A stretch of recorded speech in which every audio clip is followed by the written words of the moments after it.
Yeah, Brilliant. I can. So brilliant, yeah. So Ryan, thank you very much for agreeing to have a chat with me.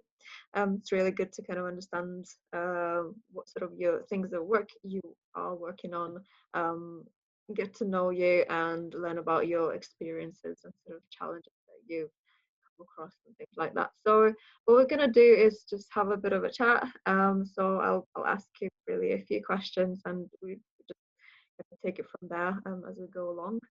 So Ryan, it would be really good if you could just talk to me a little bit about yourself, your background, how you got into property. Yeah. Uh, well, I kind of got. I never really had a full intention of getting into property the way I have, to be honest. So there's quite a lot. I think your property journey kind of takes you in loads of different ways that you never really expect. I didn't know what a HMO was or what Airbnb was. And we're quite heavily involved in that.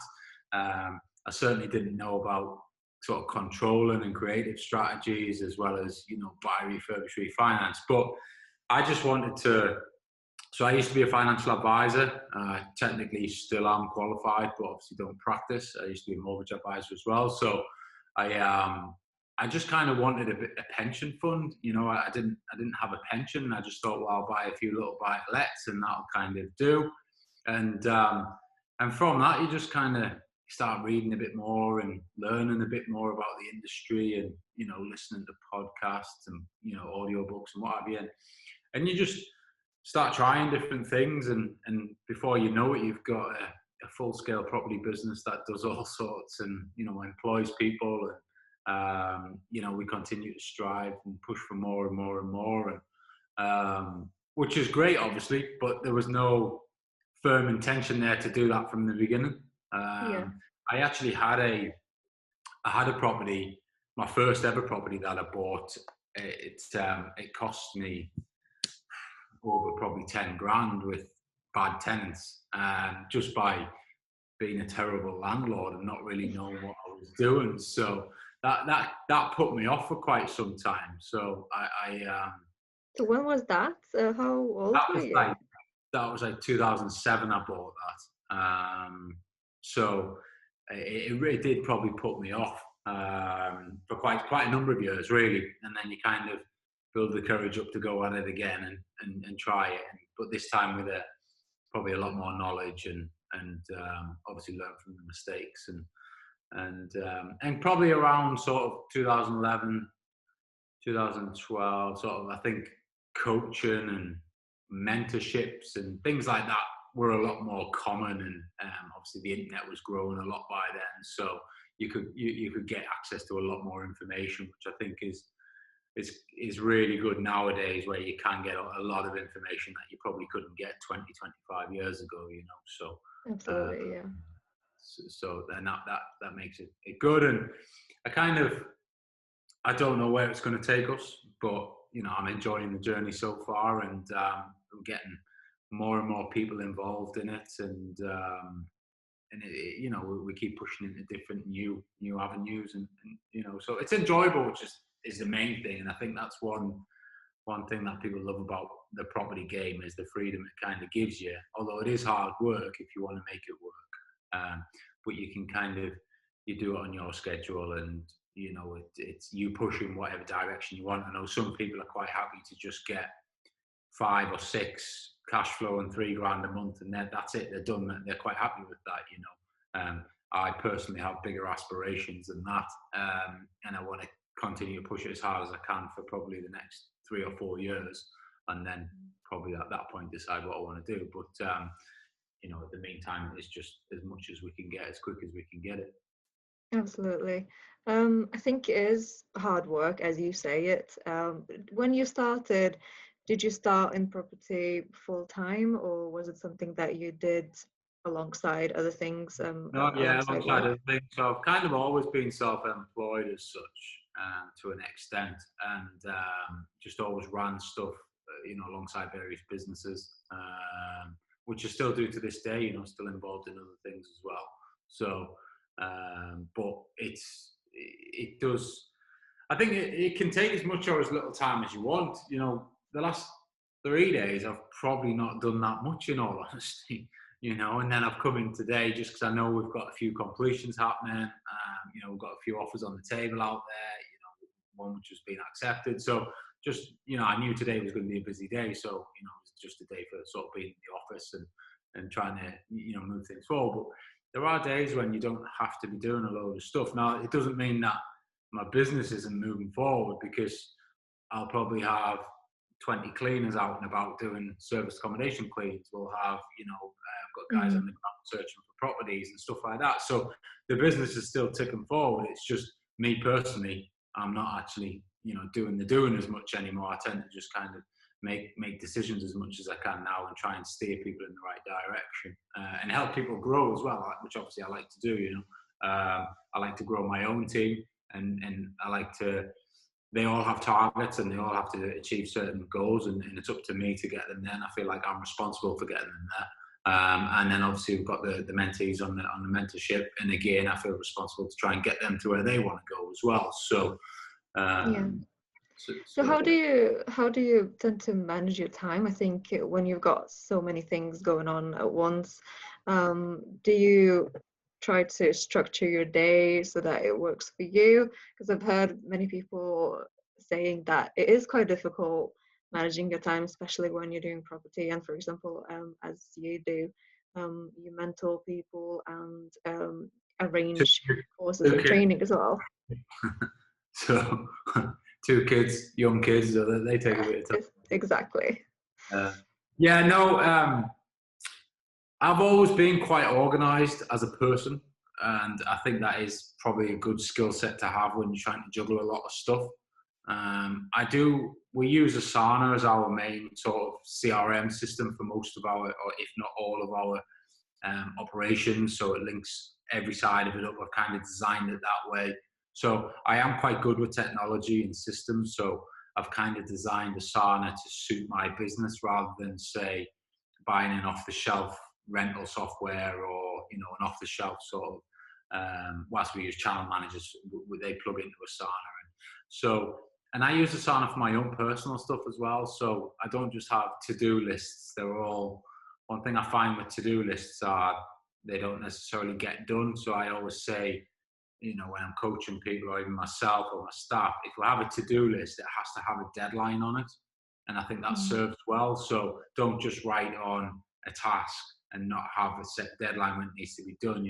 I tend to, and I still do this myself, I'll set a deadline in Asana and I'll put a date on it, and that date has to be achieved. And then I just make sure that doesn't go overdue. So it kind of almost keeps you that pressure on you to get your tasks done. And I find that keeps me moving forward and make sure I don't forget anything, which is quite easy when you're spinning quite a lot of plates. Yeah, it can be, yeah, definitely. So you've been doing this for quite a number of years, I imagine.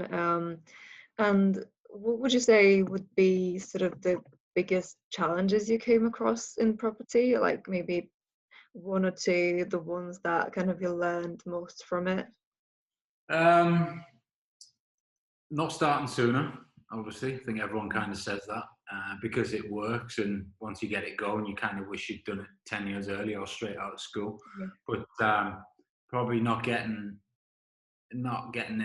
educated enough, quick enough. I am quite good at soaking up knowledge, and I'll go all into stuff. So, but again, reading a book takes time, or listening to a book takes time, or waiting for a webinar next week to show you something, it takes time. Whereas I kind of wish I'd worked with someone or kind of followed a few people a bit sooner. But in terms of operationally, not discovering control and strategy soon enough. I think whilst you can have money and you can do buy, refurbish, refinance, or whatever your sort of investment strategy is, it is quite a slow process. Even if you've got it as slick as we have it now, you're still looking at probably 3-4 months before you sort of, well, if you include the acquisition and that, you're probably 5 months before you see start to finish of that.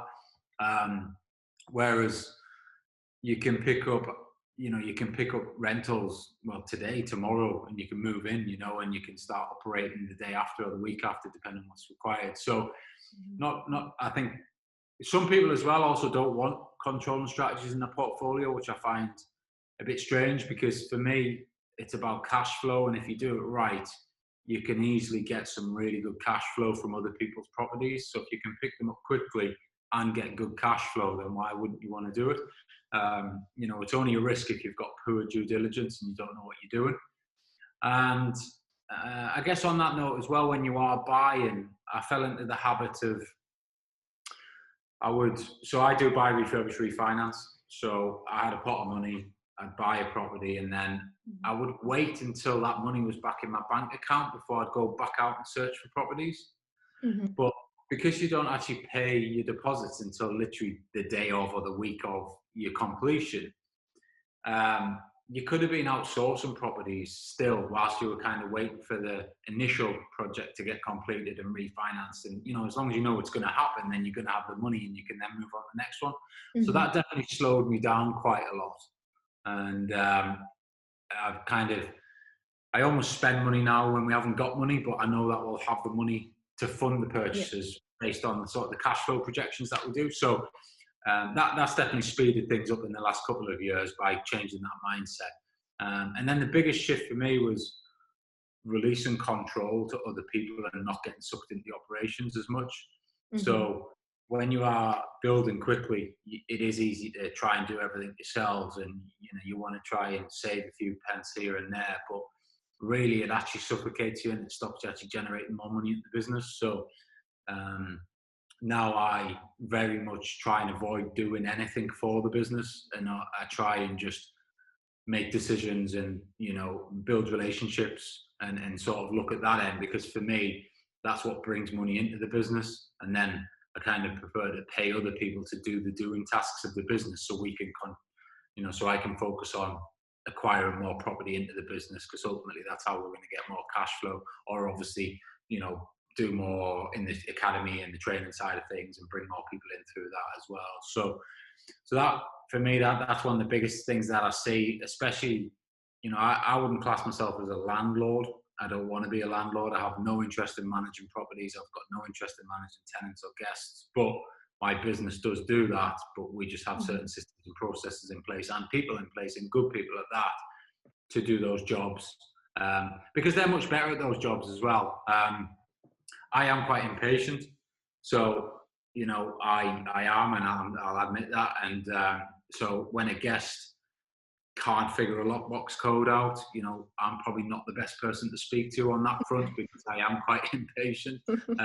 You know, so there are certain tasks as well that your business needs that maybe you're not the best at, and you should be leveraging those out. You know, I don't know how to put a curtain pole up properly, you know, so I'm not going to try and do that, you know. So so they're kind of the three main things that I've learned over the years. And if I was to start again, I would do that from day one, and I think you'd be in a much bigger position, you know, again, than we are now. So yeah, as you say, you've got people and good people that are working with you.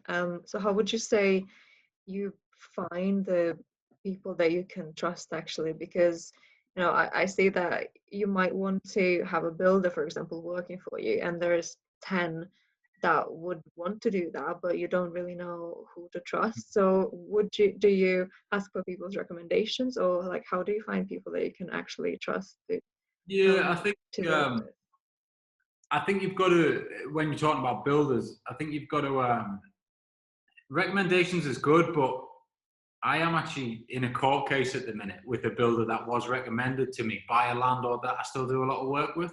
So recommendations aren't always like, yeah, he did a great job for him, but over a number of years, but then he like tried to pull a fast one on me and didn't complete a project. And, you know, so that didn't necessarily pan out how you would think, or get a good referral of someone you work closely with. And you know, so, and obviously the landlord that I work with is devastated that we're in the position we're in, because he feels guilty referred it, but it's not his fault, you know. So, but I think you're probably, with builders, it's just testing, unfortunately, and building those relationships up. So, you know, you'll always need a few of everything. You know, you say if you've got your main plumber, well, they could be on holiday when you need them, so you're always going to maybe need a reserve.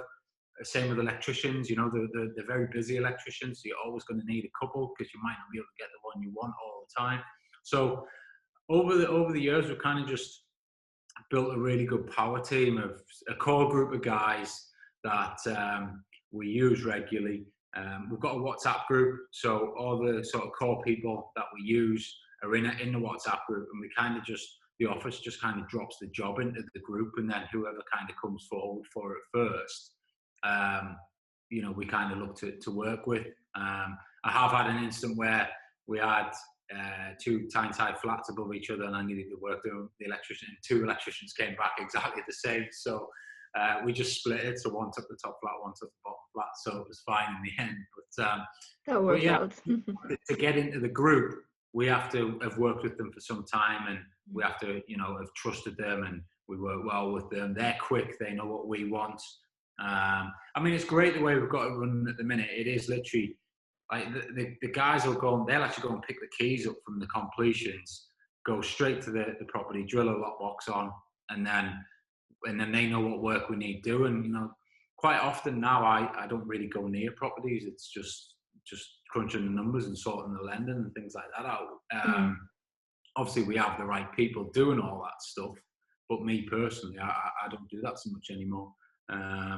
But, you know, our guys, you know, they've just been in a 5-bed HMO this week and sorting all that out. And they don't even really need to ring and ask what we want, because they know what we want, because we try and bounce them from project to project. So you know, so they are our guys, really. You know, they pretty much work for us as much as probably, you know, 50-60% of their work will come from us, if not more. You know, and because we keep them busy, we try and just keep them from one thing to the next, because they're obviously always going to be looking for work. So if you're not keeping them busy, they can quite quickly disappear as well. And then you get stuck and you're always chasing your tail. And then that's actually how I ended up with this wrong builder, because I had 3 things on the go with all my regular guys. And because we take things on bridging loans, obviously you want to get them done quickly. So I kind of put my trust in somebody else, and you know, and we are where we are. But so yeah, it's a tough one. I think you've just got to, it's trial and error mainly, and working with people. Yeah, absolutely. Yeah, as probably many would know, and from what you just said, it just comes with experience, isn't it? Because you'd never know really. With someone who you just met, it could work out really well. But then with others, it just doesn't, even though somebody, like you say, recommended it to you. So yeah, exactly. You can always start them on smaller stuff as well, and just see how quickly they do it and what the work's like, and how quickly they invoice you for it and things like that. One good thing I do, which I think makes people want to work with me, is I pay my invoice as soon as I get it. So any job, even if it's a 30-day term or a 14-day term, the minute it hits the account, I authorize that to get paid. And I think that, again, just builds that credibility, because, you know, quite a lot of these tradespeople are sort of, you know, they haven't got large amounts of cash flow sometimes, and they do sometimes work a bit close to the line, and they've got to pay their guys and materials and stuff like that. So I think they really appreciate it when you pay them straight away. They're not having to chase you. And then we just move on to the next job. So that's one thing that has kind of served me well. I've always paid my bills on time, and I think with tradesmen it goes a long way. Yeah, I think you're absolutely right, and you're not the first person I hear it from, because I've heard it from other people saying that, you know, pay your builders on time, because it then makes you more credible, and, you know, it builds that trust as well. So so they would be willing to work with you in the future. So I think that's really good advice. So I guess I also wanted to ask, what would you say for people who are already investing or want to start investing? Do you have any other sort of key advice, like maybe 1 or 2 things that you can think of that would be really important to know before they kind of go ahead with their journey? Yeah, I think anybody that's pitching that it's no money down and quick sort of get rich quick stuff, isn't really investing in property in my eyes. I think it is hard work, but it is satisfying hard work, if that makes sense. There's nothing better than, even before, my brother rings me and tells me we've got another property secured. Well, we've bought a hell of a lot of property over the years, but it's still, every time you get that phone call to say you've got another one, it is a good feeling, So it's like a little win. But I think you've got to, don't go into it half-heartedly, because it's not a half-hearted thing. I've seen many people who've bought these deals off rent to SA deal sources and rent to rents, and they haven't done their own due diligence. And you could say that they're at fault for that, but, unfortunately, there's a lot of people prey on vulnerable people out there, and they're quite happy to collect that fee and then disappear. And unfortunately, they get left with the burden of the financial debt and stuff. So get educated before you do anything. You'd be better off spending 3 or 4 months on the sidelines learning everything before you invest a penny than trying to invest after a couple of weeks of reading one book and then thinking you know it all, and then getting burnt big time. Because if you get burnt, or even if you've got 20-30 grand to invest in a buy, refurbish, refinance deal, but if you don't get the numbers right, it could be the last deal that you invest in, because that money could get tied up for quite some time. So you've got to really know what you're doing, but at the same time, don't sit on the sidelines too long, and don't sit behind the laptop too long. So I also see that side of it as well, where people are too scared to actually take the jump and take the leap. And, I think at the same time, you do need experience as well, and you've got to learn from your mistakes. So you've got to get out there at some point, and you've got to go on viewings, and you've got to talk to people, and you've got to make some offers. And, so you kind of have to get out and do that part of it as well. Because if you don't do that, well, you're never going to get anything. So it's kind of finding that fine balance between the two, I guess. Yeah. So do you think, because many people either go for sort of the standard buy-to-lets in the beginning of the journey, because it's fairly easy to understand, but others are more focused on, for example, rent-to-rents or lease option agreements.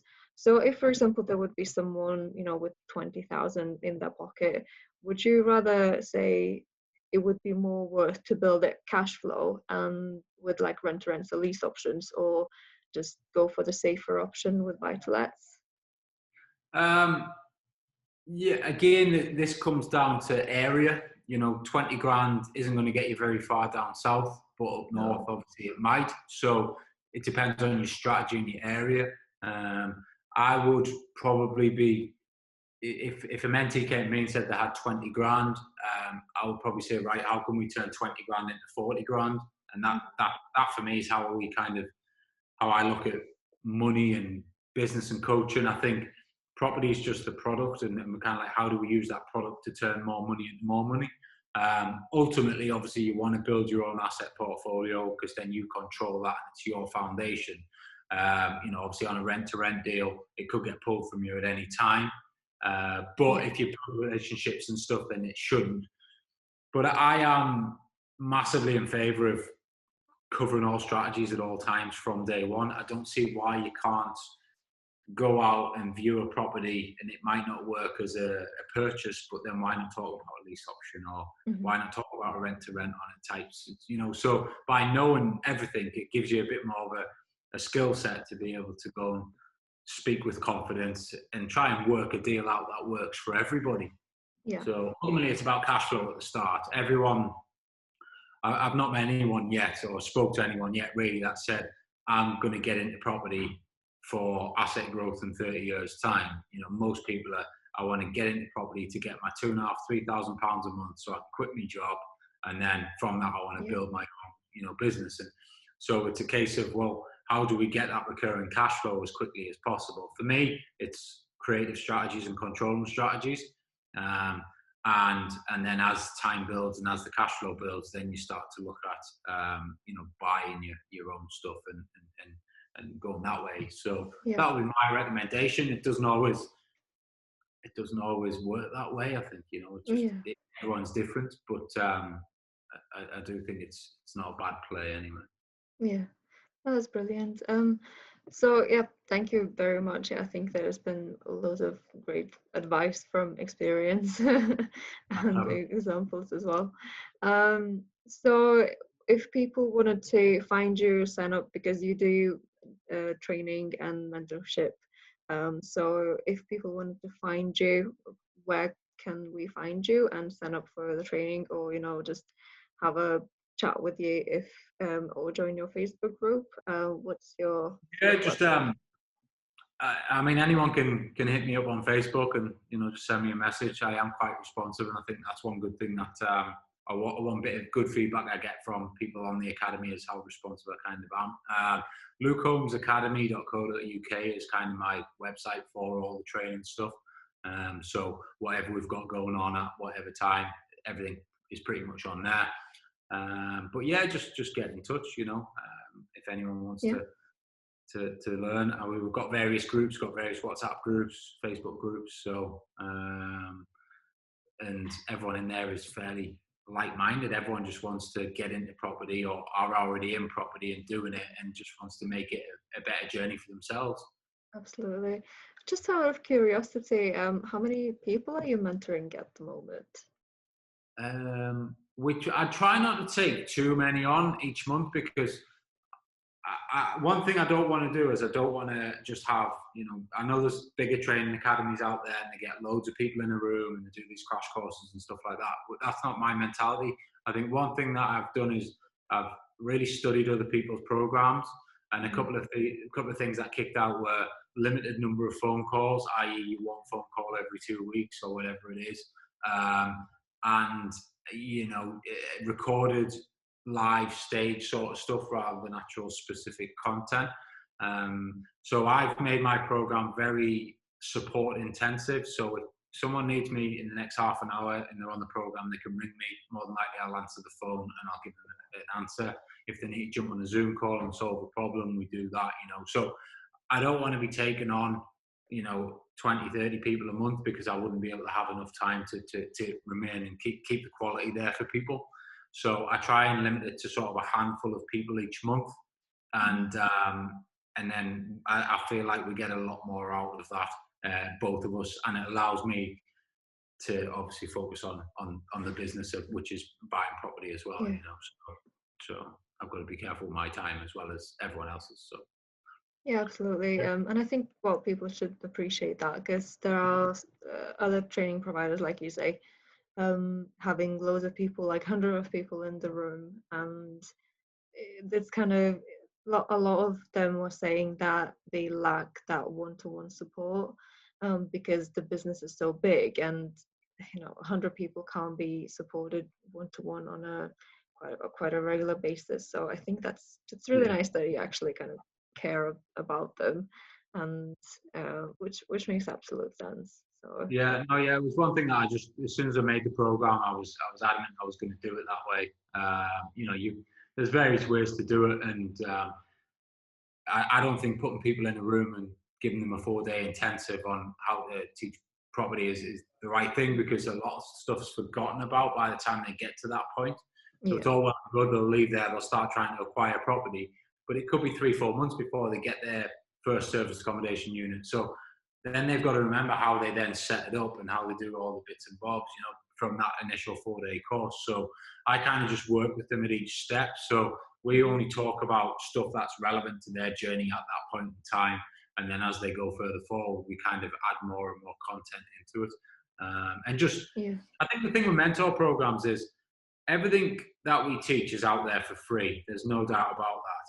All we do is keep you focused in the right areas at all times, and it just accelerates your growth. That's all you're paying for, really, is someone to accelerate your journey. So something that yeah, might take you 3-4 years to do by yourself, you might be able to get done in 6 months using a mentor, and that's yeah, pretty much what you pay for. So, yeah. Yeah, that I think that's what people need as well, and that accountability and yeah, someone to push you forward. Because that's yeah, probably, I think, the hardest bit to kind of stay motivated, especially when in property you get a lot of rejection. So staying and keeping that motivation and just having someone to, yeah. We have I've set up like we have various pods, so we have like WhatsApp pods. So depending on where you're at in the program, or we have a top performers pod for the top performers, and kind of strives to be in that pod. And sometimes I don't even need to get involved because they kind of all start helping each other, which is great, and because if you're in property and you are doing it full time, it can be quite lonely, being, searching deals yourself, viewings yourself, and no team interaction and stuff. So it's quite nice to see how they all kind of work together and help each other out, and they're all on the same program, getting taught the same stuff. So it flows quite nicely, and again, that was what I set up from the start and has worked quite well. So brilliant. Okay, that's good to hear.